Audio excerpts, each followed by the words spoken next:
क्या आप जानते हैं कि भारत का सबसे बड़ा धार्मिक आयोजन कुंभ मेला 2000 साल पुराना है।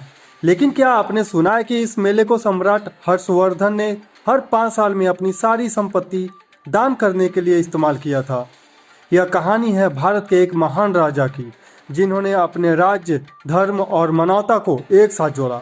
आइए जानते हैं सम्राट हर्षवर्धन और कुंभ मेले की इस अद्भुत कहानी को। प्रयागराज में चल रहे महाकुंभ 2025 के दौरान लाखों श्रद्धालु और साधु संत संगम पर आस्था की डुबकी लगा रहे हैं।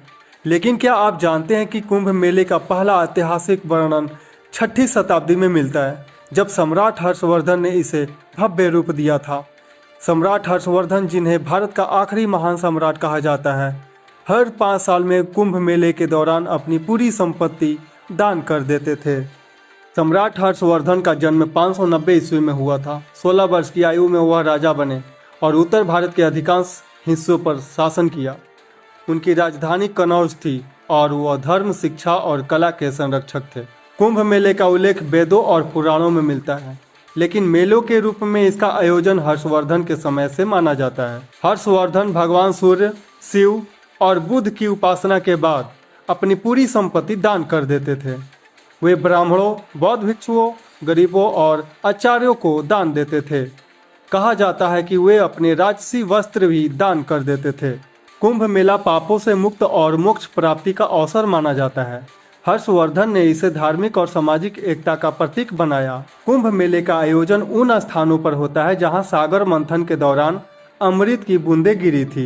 हर्षवर्धन ने कुंभ मेले को न केवल धार्मिक आयोजन बनाया, बल्कि इसे समाज सेवा और दान का भी माध्यम बनाया।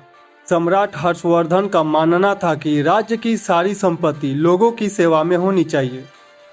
उन्होंने धर्म के साथ सामाजिक सुधार को भी जोड़ा। हर्षवर्धन की पहल ने कुंभ मेले को एक वैश्विक पहचान दी। आज यह दुनिया का सबसे बड़ा धार्मिक आयोजन बन गया है। कुंभ मेला भारत की प्राचीन परंपराओं और सांस्कृतिक धरोहर को दिखाता है।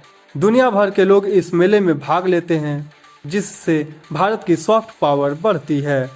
सम्राट हर्षवर्धन ने कुंभ मेले को न केवल धार्मिक बल्कि सामाजिक और सांस्कृतिक एकता का प्रतीक बनाया। उनकी दानवीरता और समर्पण हमें यह सिखाता है कि सच्चा राजा वही है जो अपने लोगों की भलाई के लिए सब कुछ न्यौछावर कर दे। महाकुंभ 2025 सिर्फ एक धार्मिक आयोजन नहीं है, यह भारतीय इतिहास और गौरव का प्रतीक है।